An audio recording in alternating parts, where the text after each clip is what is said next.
வணக்கம் மக்களே. இந்த வீடியோவில் நம்ம ஒரு சோகமான செய்தி தான் பார்க்க போகிறோம். கைவிட்ட தந்தை வயிற்றில் குழந்தையுடன் பட்ட வேதனை, மனோரமாவுடைய கண்ணீர் கதை. இணையதளத்தில் வைரலாகும் மனோரமாவுடைய கண்ணீர் கதை. வாங்க, என்ன தகவல், அவங்களுக்கு என்னாச்சு, அவங்களுடைய சந்தித்த சோகங்கள், அனுபவங்களை பற்றி இந்த வீடியோவில் விரிவாக பார்க்கலாம். அதுக்கு முன்னாடி முதன்முறையாக நம்ம சேனலை ஃபஸ்ட் டைம் பார்க்குறீங்கன்னா சப்ஸ்கிரைப் பண்ணாதவங்களாம் சப்ஸ்கிரைப் பண்ணிக்கோங்க. பெல் பட்டன் சிம்பல் அமைக்கி நம்ம சேனலோட நோட்டிஃபிகேஷனை எனபிள் பண்ணிக்கோங்க. நாங்கள் போடுற வீடியோ எல்லாமே உங்களுக்கு உடனுக்குடனே வந்து சேரும். வாங்க, என்ன தகவல், என்ன செய்துன்னு இந்த வீடியோவில் விரிவாக பார்த்து தெரிஞ்சுக்கலாம். 1958ஆம் ஆண்டு கவியரசர் கண்ணதாசன் அவர்கள் மாலையிட்ட மங்கை என்ற திரைப்படத்தை தயாரிக்கிறார்.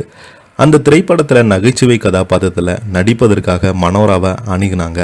ஆனால் மனோரமா நாடகங்களில் கதாநாயகியாக நடித்து கொண்டாங்க. நான் எப்படி நகைச்சுவை நடிகையாக நடிப்பது என கேட்டிருக்கிறாங்க. அதற்கு கண்ணதாசன் கதாநாயகியாக நடித்தால் 1-2 படங்கள் மட்டும்தான் நடிக்க முடியும். ஆனால் நகைச்சுவை நடிகையாக நடித்தால் நிச்சயம் சிகரத்தை தொடுவீங்க என்று சொல்லியிருக்கிறாங்க. அவங்க சொன்ன வார்த்தை உண்மையாகி நகைச்சுவையில் சாதனை படைத்த மனோரமா அவருடைய கண்ணீர் கதையை இந்த செய்தியில் பார்க்கலாம். 1937ஆம் ஆண்டு மன்னார்குடியில் பிறந்தவங்க தான் நடிகை மனோரமா. அவருடைய இயற்பெயர் கோபிசந்தா. தஞ்சாவூர் மாவட்டம் ராஜா மன்னார்குடியில் ஒரு வசதியான குடும்பத்தில் காசியப்பன் ராமன அம்மாள் தம்பதிகளுக்கு மகளாக பிறந்தாங்க.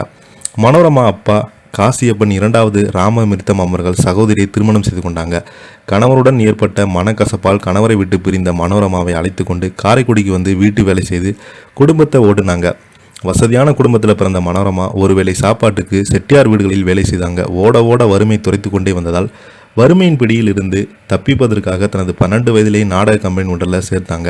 ஒரு பக்கம் சினிமா, ஒரு பக்கம் நாடகம் என நிற்கக்கூட நேரமில்லாமல் உழைத்து கொண்டிருந்த மனோரமா வாழ்க்கையில் விதி காதல் ரூபத்தில் நுழைந்தது. மேனேஜரான SM ராமநாதன் என்பவரை காதலித்தாங்க. இந்த காதலுக்கு அவருடைய அம்மா எதிர்ப்பு தெரிவித்திருந்தாங்க. அம்மாவை எதிர்த்து விட்டு வெளியேறி அவரை திருமணம் செய்து கொண்டாங்க. திருமணம் செய்து கொண்ட கொஞ்ச நாட்களிலே காதல் கசக்க தொடங்கி இருவருமே அடிக்கடி மனக்கசப்பு ஏற்பட்டது. மனோரமா வயிற்றில் இருந்த முதல் கருவு கலைத்து விட மனோரமா அந்த வேதனையில் இருந்திருக்கிறாங்க. கணவரோடு வீட்டில் இருந்தால் பணம் வராது என ஒரே மாதிரி நாடகம் நடிக்கும்படி கட்டாயப்படுத்தியிருந்தாங்க. கணவருடைய வற்புறுத்தலால் வேறு வழியே இல்லாமல் தொடர்ந்து நாடகங்களை நடிக்க தொடங்கினாங்க. 2வது முறையும் மனோரமா கர்ப்பமாக வயிற்று குழந்தையுடன் பல மேடைகளில் நாடகங்கள் நடித்தாங்க.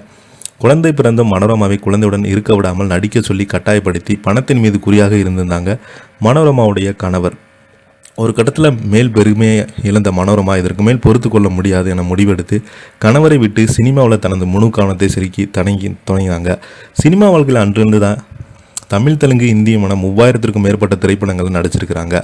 மனோரமா அளித்த பேட்டி ஒன்றில் செட்டியார் வீட்டில் வேலை சென்று வளர்ந்த என்னை செட்டிநாடு ராஜா ஆட்சி மனோரமா என்று தான் அழைத்தாங்க. அந்த தருணத்தில் என்னால் மறக்க முடியாது. இந்த வாழ்க்கையில் ஆசீர்வதிக்கப்பட்ட அடுத்த பிரிவிலே கூட நான் மீண்டும் மனோரமா பிறக்க விரும்புகிறேன் என்றாங்க.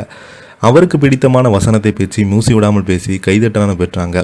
வாழ்க்கையில் சந்தித்த அத்தனை சவால்களையும் தன்னுடைய சாதனைகளாக மாற்றி ஆட்சி மனோரமா தமிழ் சினிமாவில் நகைச்சுவை தர்பாரில் என்றைக்குமே முடிசூட அரிசியாக இருக்கிறாங்க. இதை பற்றி நீங்கள் என்ன கீழே உள்ள கமெண்ட் பாக்ஸில் மறக்காமல் பதிவிடுங்க. இந்த வீடியோ பிடிச்சிருந்தால் லைக் பண்ணுங்கள், ஷேர் பண்ணுங்கள். நன்றி, வணக்கம்.